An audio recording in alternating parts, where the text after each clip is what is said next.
vaqtida qanday bir hurmatda bo'ladigan bo'lsa, ana shunday bir holatda hurmatda bo'lishligimiz kerak.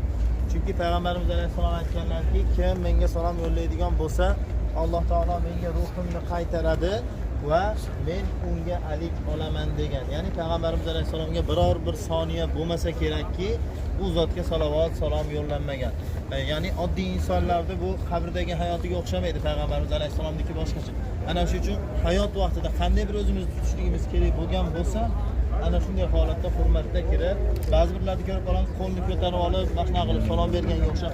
Unaqa emas, kirib ko'ksimizga qo'limizni qo'yib, inshaalloh qabrlarning qarshisiga qarab, to'g'risida salomlarimizni yo'llab, birgalikda qaytib chiqib, qiblaga qarab, Alloh taolodan so'raylikki, Rasululloh alayhisolamning shafoatiga erishgan bandalarning qatorida bo'laylik deb duolarni qilib, inshaalloh keyin qaytamiz.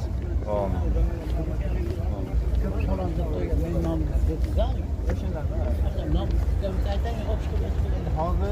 Hozir yo'llab qo'y degan bo'lsa, ulgurmaysizlar.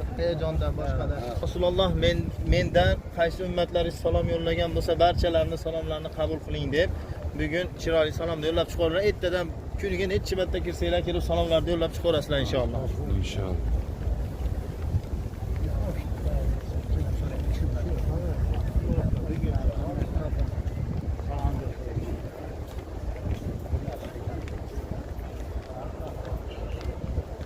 Bugun kimlar salom yo'llagan bo'lsa